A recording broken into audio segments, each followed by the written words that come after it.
This Darius Garland game episode of Cavs on the Break NBA podcast, part of the Press Play Podcast Network, is brought to you by our presenting sponsor, Aligned Health Center. Aligned Health Center is the first chiropractic biophysics clinic in Northern Ohio. The team at Aligned Health Center, they're just the best. They help patients with back pain, neck pain, migraines, ADHD, digestive issues, sleep disturbance, whiplash, scoliosis, and much more. And along with chiropractic biophysics, Aligned Health Center is also the leading clinic in regenerative medicine. You may have heard of it as stem cell injections. And listen, you don't have to be an NBA player to get this done or have this treatment or to get checked out. If you have low back pain, shoulder pain, knee pain, arthritis, check out the Regenerative Medicine Clinic at Aligned Health Center. Come in for a free consultation, get some imaging done and x-rays to see how Aligned Health Center can help you. There are no multiple shots and is complete with physical therapy built into the process, so there's no downtime. And look, this gets even better. Aligned Health Center doesn't charge people for x-rays or exams. They just don't. They don't bill you later either. They let you know right up front, right away, how much it's going to cost, and they're transparent about the process. They are number one for a reason. So call Aligned Health Center today. What's it going to hurt? 440-385-7357 or visit their website at alignedhealthcenters.com to make an appointment. And also to learn more about how Aligned Health Center can help you. Again, that's alignedhealthcenters.com. Give them a call at 440-385-7357. The link and the number will be in the show notes. And if you haven't heard, Press Play is really making some noise in the podcasting world. 2 weeks ago, we launched Up Next, a show all about your favorite streaming content with hosts Kristen Aviles and Christina Walter. You'll laugh, you may cry, and you'll most certainly want to watch what they are watching. Check it out. They're brilliant. They're the best. Up Next, some really good stuff there. Last week, we launched the Ray Guy and Rhoda Show. R&R is back exclusively with the Press Play Podcast Network. Catch Michael, Ray Guy, and Kenny Rhoda as they talk all things sports and only the way that they can. They're producing content right now, so make sure to check that out. Ray Guy and Rhoda. And this week, we're launching the Dennis Maniloff Show. Excited to have D-Man on board with us. He is one of the best in the biz, and we're excited to offer his voice and insight on local and national sports. And who knows, he may even dip into trending topics and content and politics. We don't know. It's D-Man Unleashed, no holds barred. Check out the Dennis Maniloff Show on Apple Podcasts, Spotify, and wherever you listen to podcasts. In this episode, Sam and I gush over Darius Garland and his breakout game against the Spurs. It was beautiful. We talk about the second coming of Kevin Love and how that's going to affect the team and the pressure and heat around Koby Altman. It's a great show. Sam's just the best. I have so much fun with him, and this is just, it's a privilege and honor to be able to do this with Sam. And you guys, I think, are really going to have fun with this. Let's get to the show. Iguodala to Curry, back to Iguodala, up for the layup. Oh, blocked by James. It's over. It's over. Cleveland is a city of champions once again. The Cavaliers are NBA champions. That sound means it's time for a Cavs on the Break NBA podcast, part of the Press Play Podcast Network. I'm your host, Chase Smith, and with me, he's the editor and writer at 48minutes.com, assistant editor at Outkick.com. He is our Cavs insider, national NBA writer, Sam Amico. Sam, Darius Garland had himself a game. He sure did. It was, it's been a long time since the Cavs have seen a point guard performance quite like that. It was fantastic the other night in San Antonio. You know, it was very reminiscent of the Kyrie San Antonio game, Sam. And I got to say, it was a delight. Well, Darius did everything, a little bit everything well in terms of offense. I mean, he was obviously on fire shooting the ball, but he did a great job distributing.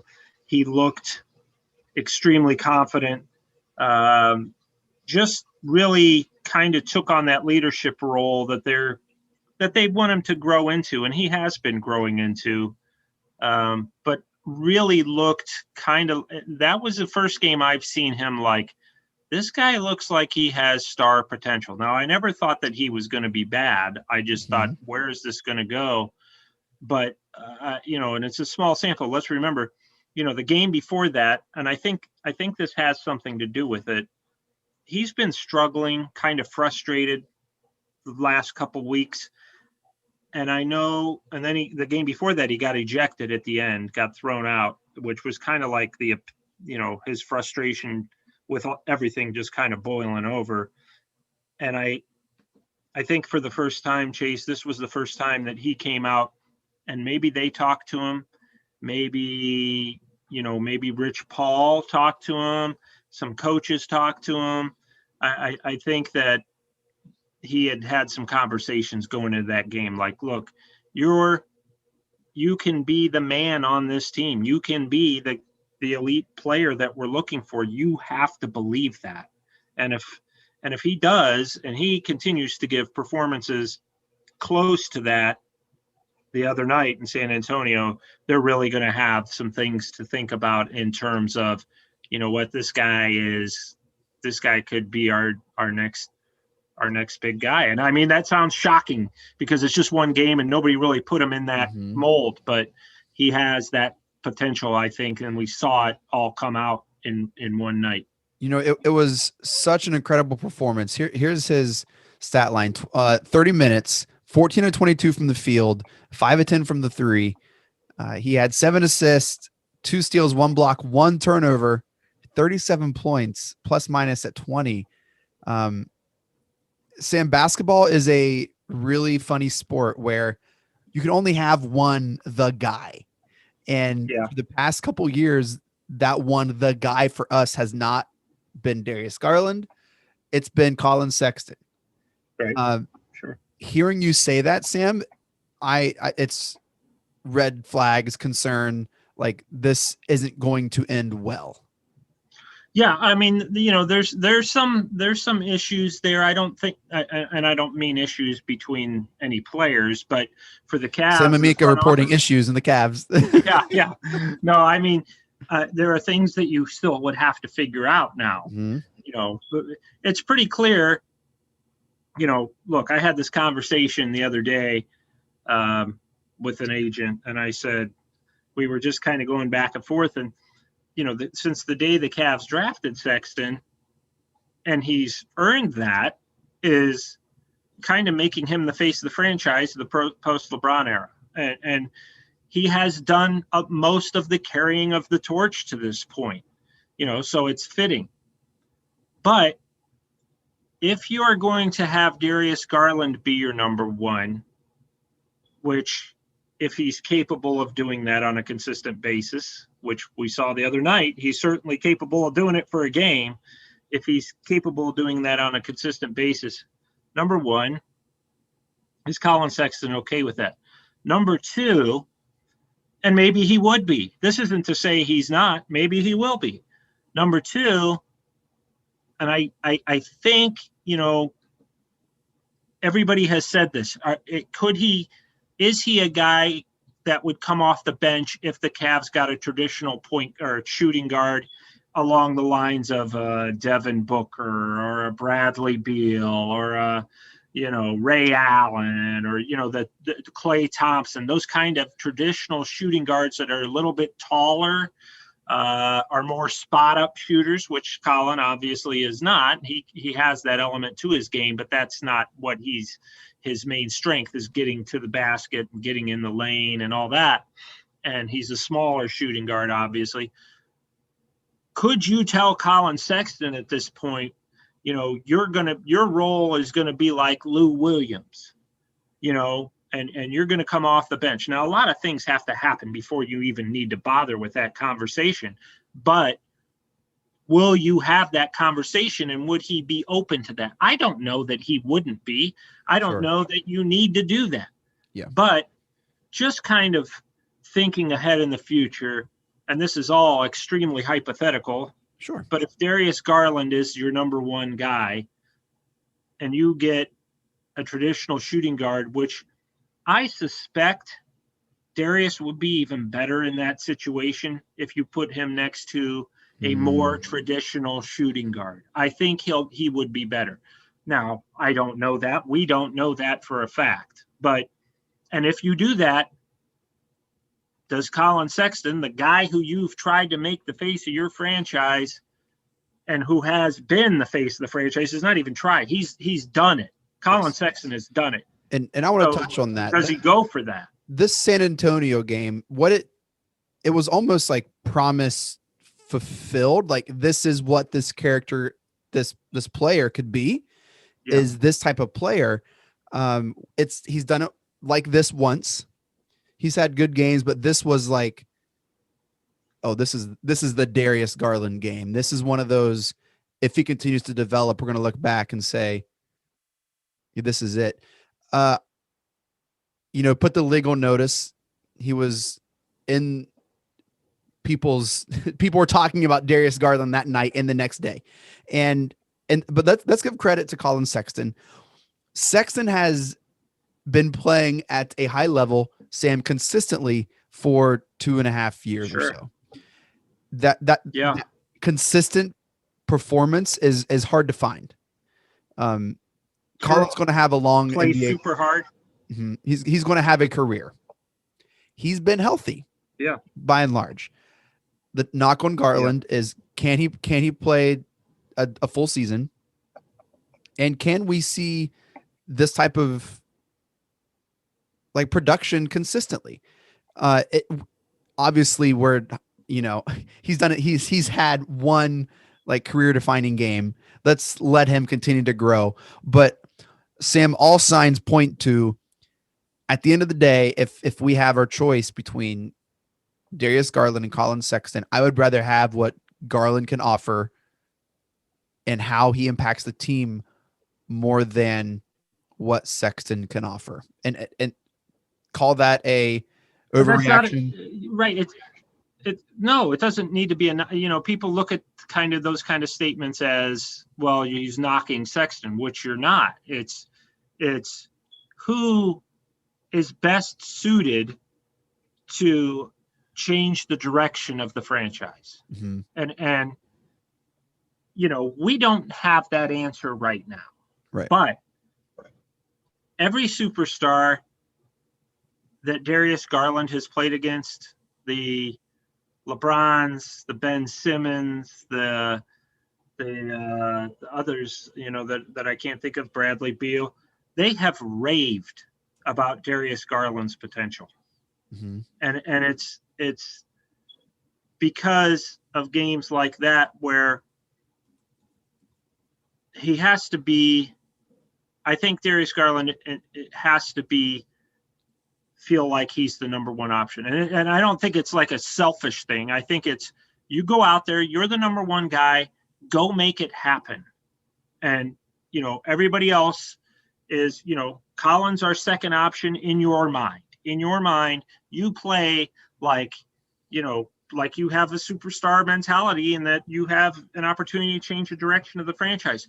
Mm-hmm. I know those conversations have been had with him, and maybe he's buying into it, so he's young. We got to see a lot more from him, obviously, but to me, if the Cavs turn some kind of corner here, it's going to be because of that game. And I don't mean wins and losses. I mean, correct.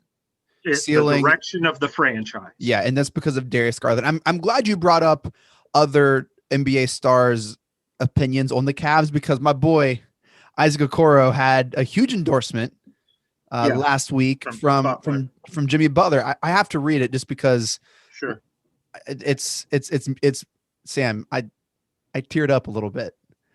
I teared up. I'm surprised it was only a little bit, but go ahead. So here we go. This is Jimmy Butler talking about Okoro. The Cavs lost to the Heat in Miami last week. Jimmy Butler says, I was talking to UD at the end of the game, and we agreed the kid is going to be really good, Butler said. He plays within the game. He takes all the right shots. He gets stops and rebounds. He's always passing the ball to the open guy. I really like his game. And then a great Butler quote. Obviously, he's matched up against me, and he plays incredibly hard. He's going to be in this league for a long time. He's going to make a lot of money in this league, too. His potential is out of this world. Hopefully, he is 10 times better than I am. If he keeps working, the sky is the limit. Woo! Boy, Isaac Okoro, get yourself some, man. Well, there's some truth to that. Butler isn't the kind of guy who's going to blow smoke up guys' behinds. No. He is, if anything, he's a little, I'm not worried about that guy, so, look, go ahead.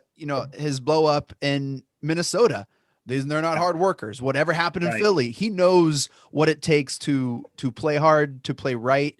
I think I feel like Isaac Okoro would fit the mold of someone playing on the Miami Heat, of someone who is like a hard worker. When I see one another team, I'm like, oh man, I wish the Cavs would get that kind of player. And I think back to some of those awesome Golden State rotations they have, where just like they were 8, 9, 10 guys deep when they were like in the championship every year. And I feel like Okoro is a player who can be definitely not 8, 9 guy rotation, but someone who plays significant playoff minutes, someone who makes a difference, and someone who is a really issue on the defensive end. And I seeing Okoro and Garland, like it's just been a really fun week to see these young guys, kind of grow into NBA players. Yeah, Okoro, there's just, I mean, it's so hard to tell with rookies and be fair about it. Obviously, we've discussed this before. You're guarding Giannis, you're guarding LeBron, you're guarding Damian Lillard, you're guarding Bradley Beal, you're guarding Westbrook. Butler. I mean, yeah. And that's a tall task for the best defender in the NBA, Yeah. But here they are giving him this time to kind of be thrown into the fire. And I think that he's been making strides. Look at it's not like the guy's just stagnant. It's not like he's frustrated. He's got a good head on his shoulders. He's continuing to play the right way. I think that, obviously you want to see more. And guess what? When you're 19, 20 years old, Okoro's 20, Garland's 21. Sometimes it takes you till you're about 22 to be like, wow, they're really turning the corner here. Mm-hmm. And I think he's doing a nice job. I think he's coming along slowly but surely. And I think he's answering some questions. And I think he's looking like he's going to be, at worst, an efficient pro offensively who is a good defender. Yeah, and I'm sure hearing praise from Jimmy Buckets is going to help his confidence. And who knows outside of the public eye who's texting who and who's like offering whatever. Right. This is really, really encouraging that he kind of offered that up on his own. Like other players were talking about Okoro in there. Another interesting development, Sam, with this team is the reemergence of Kevin Love. Really kind of changed a little bit of the team dynamic. I was shocked. What say you about Kevin Love's return? Well, yeah, I mean, you look at places like Phoenix that has a 35-year-old point guard who's past his prime. You look at I'm not telling that point guard that though. Well, I mean, by past his prime, I mean still has, he's 15 years younger than me. So, but I mean, he's still a very good point guard, Chris Paul, and he's still clearly exactly what that team needed. Yeah, 100%. And my point being that, in Atlanta has some guys that came in there, Lou Williams now. And we talked about this before, who's going to be the veteran on this team in a situation with a bunch of young guys that could probably use a veteran. Well, Kevin Love stays healthy, he can be that guy, because they don't have anybody else other than, unless you want to include Larry Nance Jr., who's still, fairly young guy, even though he's older than the rest of the starting lineup other than Love. He's 27, 28 years old. So that guy's going to be Kevin Love, and young teams that are able to grow can grow quicker when they have a veteran player out there who's been through the battles, who's in Kevin Love's case won a championship. So it's not surprising that he's doing that while healthy. It would be nice if he's able to get to the point where he can get, obviously, his numbers back up a little bit. Yeah, and not surprised at his talent, just surprised at the impact I guess he had on the team. You feel like he'll kind of hover around the 25 kind of minute mark, or are they really going to let him play? That's hard to tell. I think part of it's Kevin. As much as he's injured, been injured in the past, and as bad luck as he's had in the past, he gets worried about it. I don't think Kevin's saying, I only want to play 20 minutes. I don't think that's Kevin. I think that's the team, and that's, the wise choice. But there is clearly some concern with him in his own mind of, what's it going to be next? Is it going to be an Achilles? Is it going to be, and they have, the Cavs want him to get past that and just, don't worry about it. If something happens, it happens, but just play, don't play timid or play to avoid injury. And I think that's going to take him some time as he gets back. But I think at some point he'll be in the 30-minute range, as long as he keeps going like he's going, they'll increase his minutes for sure. Well, let's just round out kind of the rest of the roster here. Jared Allen out with the concussion. How long do you see him coming back next week? Are they kind of shutting him down? Like what's the case here with Jared Allen? Oh no, yeah, they definitely. Well, he has to go through the protocol. But they're not rushing him back though, right? I mean, they're just kind of like. No, they wouldn't rush him back, but they do want. I mean, it's not like a player that they think wait until next year. They do want him to play. They want him to get acclimated with Garland, Sexton. I mean, Kevin. Okoro, Love, and Nance when he comes back. They want him in there. It's not like a kind of thing like, well, you're an older veteran. We know what you can do. This is kind of a time for evaluation. They want him in there for that evaluation phase to get used to playing with Sexton and Garland. So they're not going to rush him back, but I would suspect he would be back soon if it was a concussion. Cool. And Larry Nance has been out. That they say mystery illness. That's. They say it's not a COVID related thing. I hope everything's okay there. Yeah, I don't want to speculate because it's hard to tell, but it sounds like he's had some issues keeping his food down and all that. So hopefully he'll turn the corner here soon. Yeah. Well, hey, we're going to take a quick break. When we come back, we're going to talk about Koby Altman and some of the heat he's been feeling the past couple weeks. Stick around. I'll be right back. Hello, Brooks here with the Books with Brooks monthly book club podcast. We read one book a month and then we talk about it. Books like Stephen King's The Shining or Where the Crawdads Sing by Delia Owens. If you're on the hunt for book recommendations and enjoy sparkling conversation, come read along with us and then listen in.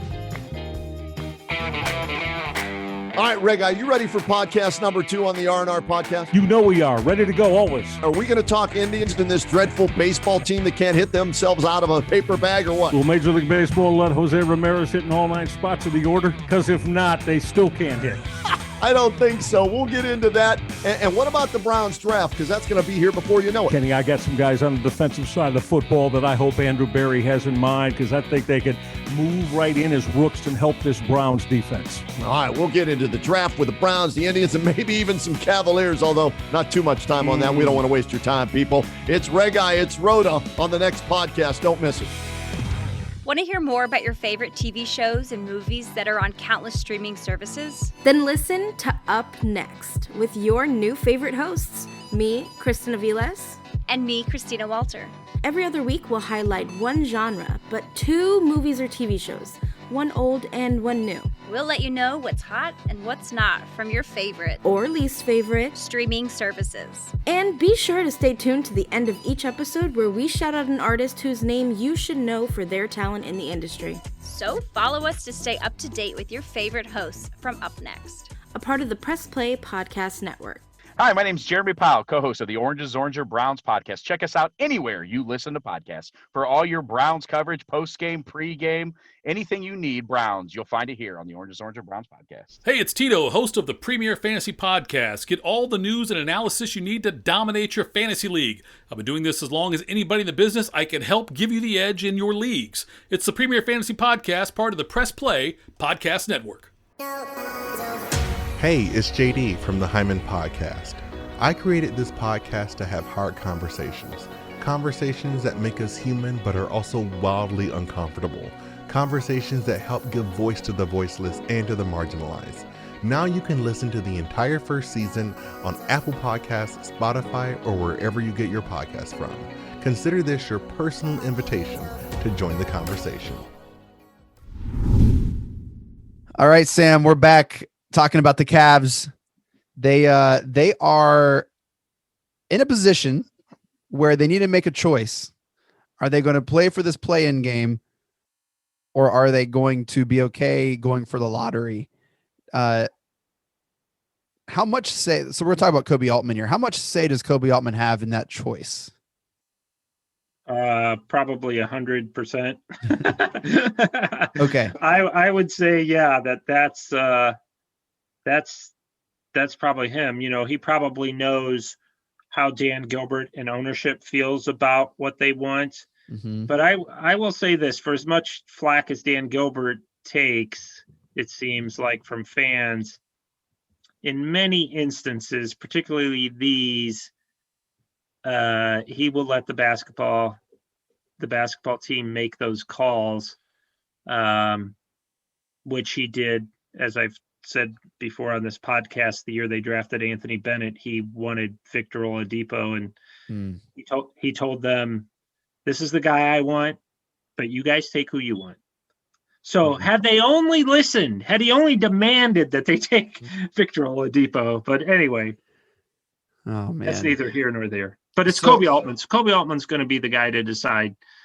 You know, obviously you're going to have injuries and all those things playing it too, but other than that, Koby Altman's the guy who's going to make the decision. Yeah, they're saying it's a 5-player draft. Sam, if you were Koby Altman, what would you do the last, what do we have, 4 or 5 weeks? Yeah, I go They're both like ways. 20 I go games, both- I think, maybe. Yeah, I go both ways. It's going to be, it would be a really hard fall for them to finish with one of the top 2 worst records. I don't even know that they can do it, you know, because of where they are. You know, Minnesota is probably going to have the worst record. I can't tell you who's going to be second, but teams like Washington and those guys are also going to be in play. So, you know, look, people have said Sam always anti-tanking and all this, and I'm like, I'm not anti-tanking. I don't know that it produces a whole lot or works a lot, because Has you it have for a young us? no. Well, you have a young roster, okay? Now, if you have a bunch of veterans that aren't going to be on the team next year, and you're gonna reshape the entire roster, then I'd say, yeah, absolutely, gut the roster and tank, go all out to tank. But when you tank, you're kind of selling the message to your players that it's okay to lose, and you don't really want them to ever believe that, and they don't want to play in that type of situation. Front offices tank. Yeah. Okay. Yeah. Players and coaches do not. They won't do it. They don't want to do it. And they're not on board. I had a player once tell me, I'm not going to lose games so that they can go out and draft someone who plays my position. Yeah. You know?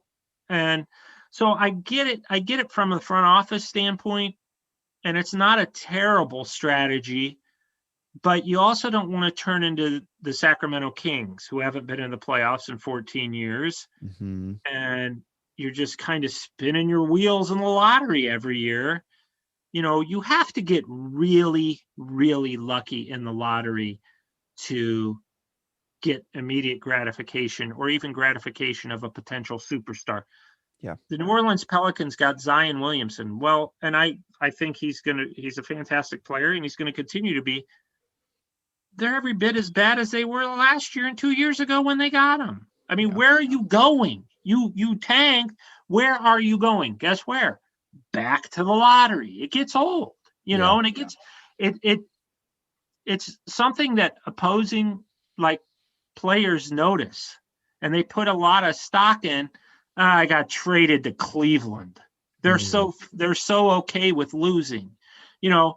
So there's that element of it. Mm-hmm. At the same time, if you're the Cavs, you may not have an elite player on your roster, a guy who's going to be the elite guy on your roster. Like you always say, Chase, you got to have the best.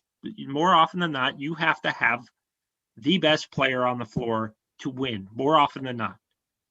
They don't have that right now. Do they have somebody who can develop into that? Sure, I think so. I believe that Colin Sexton can be that guy and is some nights, and I believe Darius Garland can be that guy. And Isaac Okoro, you forgot about him. he would definitely be that guy in your mind, and who knows, maybe in reality. Yeah. But and Jared Allen. I mean, Sure. those guys all have that potential. Yeah. But this is I know Cavs fans dream of a Cade Cunningham or one of those guys from the G League. I don't know where Jalen Suggs, where are you going to put him? If you draft him from Gonzaga, he's a point guard. So, I mean, I think that, and the Mobley kid from USC would be a nice piece because he's a power forward type. So, I think that there's some value in trying to play the lottery again. So I'm not completely writing it off, but I also think, you're making a big mistake if you're putting all your eggs in that basket. You're just making a huge mistake. If you think we can do this and we can get to a play-in game and still get a pretty good draft pick in this draft, which is supposed to be a deep draft, well, then that's something you consider, because you may put all your eggs in one basket and guess what? End up drafting 6th again or 7th, and then what do you do? Then you play for the play-in game and you get lucky and get the 3rd pick, or that happened to the Lakers like a couple of years ago, I think. Yeah. And look, I've said this before, Chase, you don't have to. The only way to get a top 3 pick is not to tank. You can also trade. Yeah. And it's happened. People trade top 3 picks. People trade, top 5 picks. It happens all the time. So you're going to have to give up something. Yeah. But, if you've come to the conclusion, hypothetically, which they have not, but if you come to the conclusion that, we found kind of our number 1 option and we really want Cade Cunningham, would the team drafting number 1 take, I don't think they would take Garland, but would they take a Sexton and you pair Garland with Cunningham? I don't know. I don't know that that's the answer. I'm just saying these are all hypothetical things. Sure. And I'll tell you what, these are things that they're going to be evaluating from now until the end of the season. And then whenever they find out where their lottery pick is, all this stuff's going to be taken into consideration. Do they feel, they obviously don't, nor should they feel like they're a finished product and that these are the only 4 guys they can possibly move forward with. And I mean, 4 and Allen, Garland, Sexton, and Okoro, and throw Larry Nance Jr. in there. So these aren't these may not be the guys that we're going to move forward with, but we hope it is. We don't know how confident we are in that yet. Yeah. Explain to us the frustration that people have with Koby Altman right now. Like 48 minutes kind of highlighted some of that. Sam, what's going on here? Well, I think first of all, it's a good thing now that the Andre Drummond situation is resolved. That was weighing on guys. We talked about that. I think that I don't think that you can really question his picks. I think he's made pretty good picks where the Cavs were drafting. They just haven't had a lot of luck. They've moved back, 2 straight years. They moved back to the 5th pick. And Garland, we'll see next year, see Okoro's development. I think it takes a little longer to gauge developmental players, unless you are impact like a Luka, I think Zion has made an impact, and not Luka's crater, but Luka is generational, so that's you look okay. 2 years ago it was Zion and Morant, those for Memphis. Those are the 2 guys that you really wanted. Okay. Yep. Well, you didn't get either one.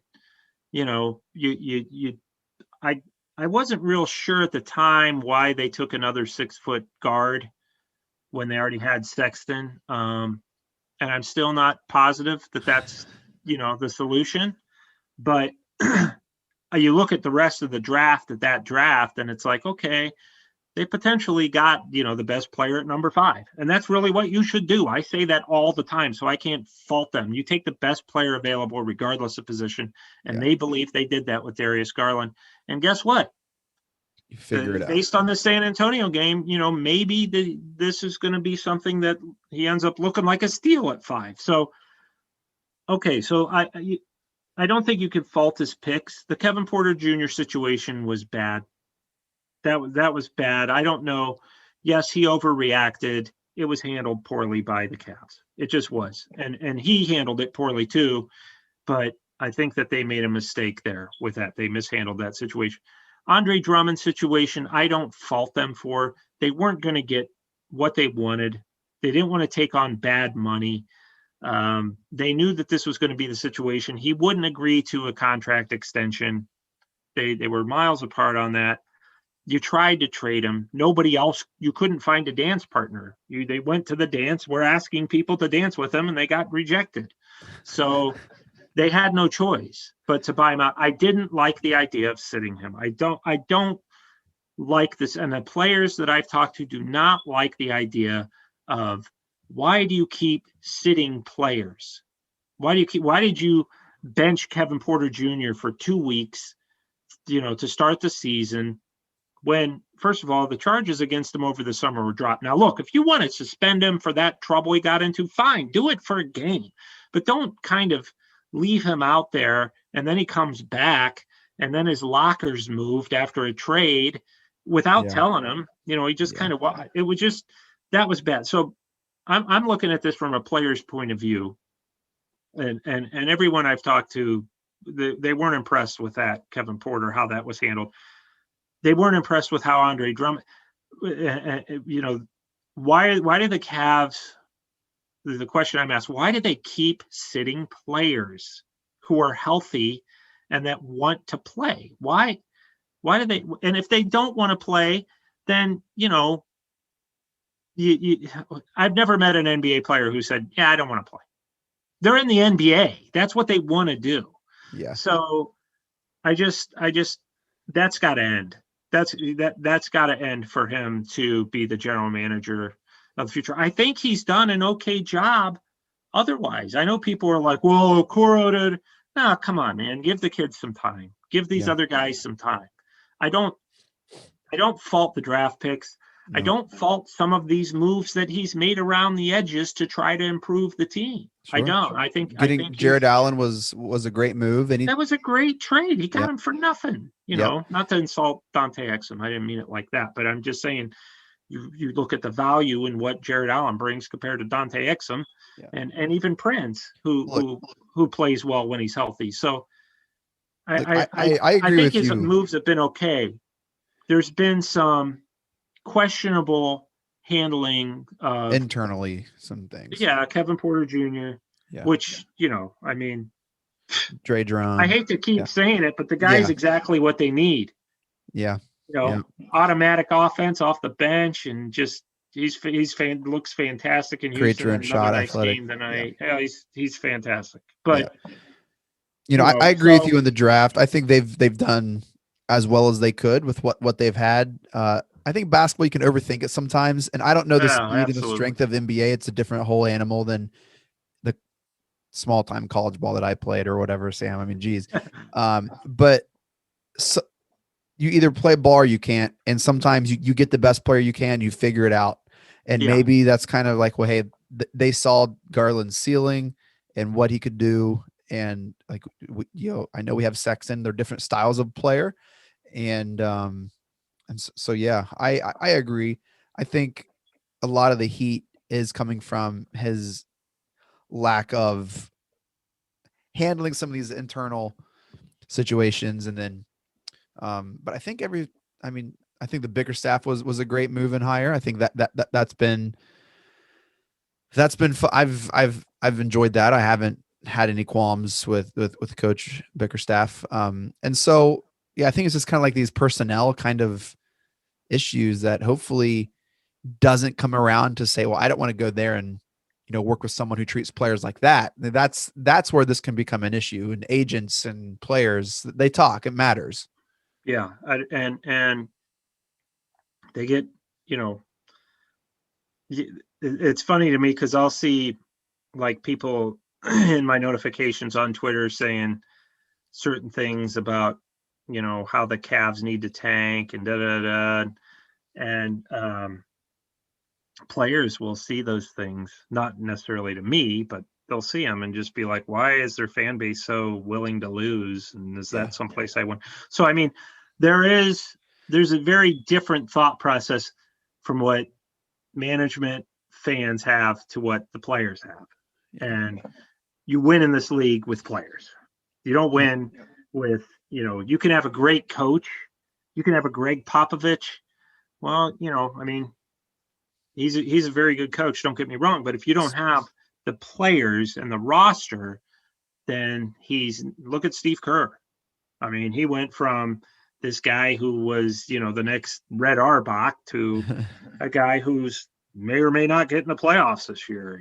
Is he a worse coach because of it? No, he just doesn't have as much talent as he did. So you have to make concessions to the talent, and you do that in every industry. The Spurs are 500 because of Pop, though. I mean, there's no doubt about that. Absolutely. I feel like they would be a much worse. The Miami, a lot of teams you could say that about with their good coaching counts for a lot. Don't get me wrong.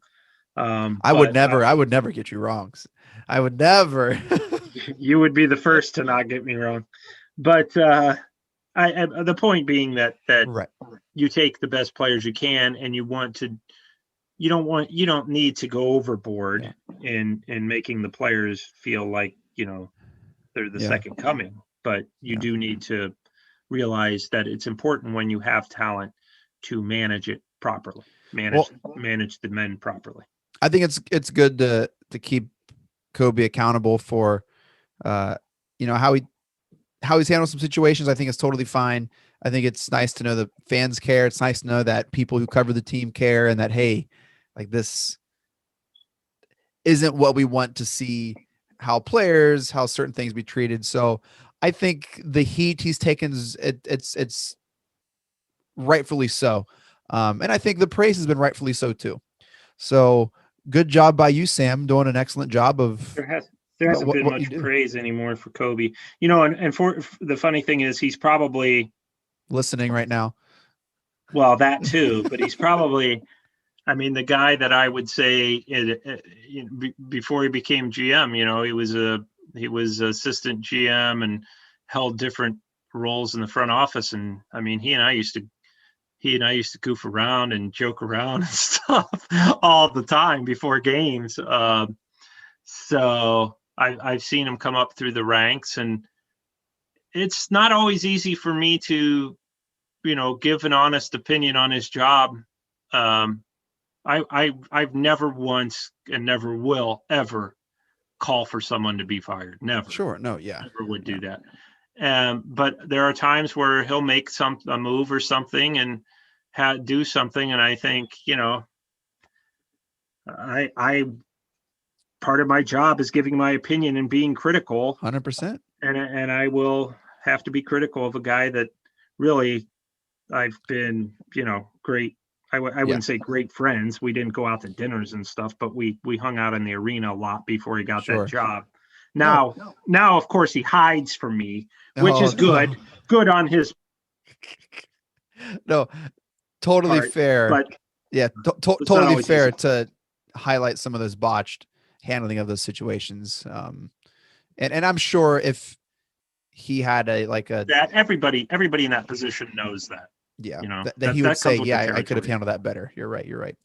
Well, Sam, I don't think we could have handled this episode any better, man. I think we just did an incredible job this might be our best episode ever of all time.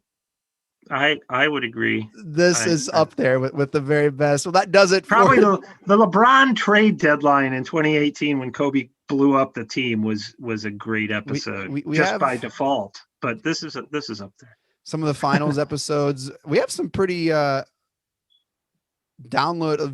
high volume download episodes.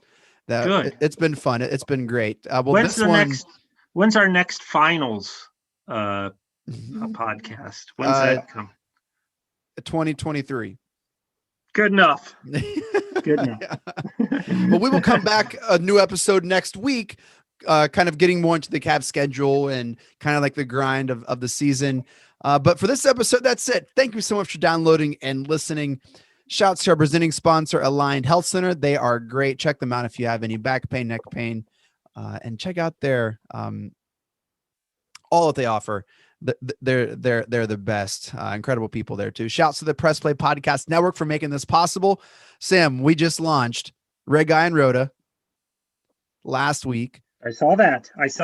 Yeah, they have a fancy graphic of their face. I don't get that. No. We want to attract people, Sam. We want to attract people. Right. I got you. Yeah. No, we're launching the Dennis Maniloff show this week, which is exciting. Yeah, as he gets a face too. It is his. Right? It's not a cartoon. It's just his face. Yeah. It's his head. And his name. And his name on the show. Yeah. Well, you try to keep the fact that I'm on this show as low key as possible. That is not true. That is not true. Rico's here. Let's keep it on the down low. Gladly blast Mr. Amico. No. This is good enough. I do enough to promote myself. It's nauseating anyway. Well, hey, the press play is doing some work, and also, hey, we are hiring a summer intern, like a paid internship. So if you're interested, check us out on LinkedIn.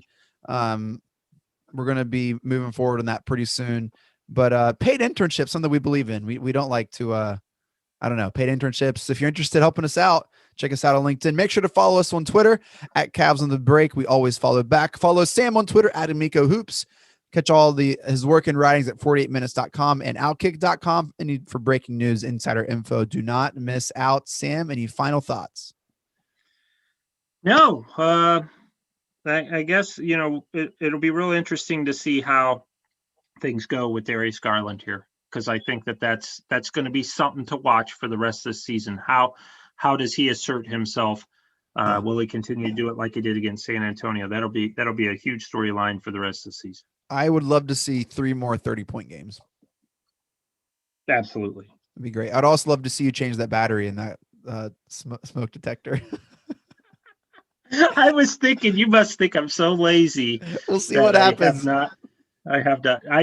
Probably by the draft, I'll have changed. Oh, okay. It. All right. Well, that's only because my wife hasn't heard it yet. But the minute she hears it, I'll have to change it. That makes sense. That makes sense. Well, Sam, always great talking to you, buddy. Mike Breen, take us out. Congratulations, Cleveland.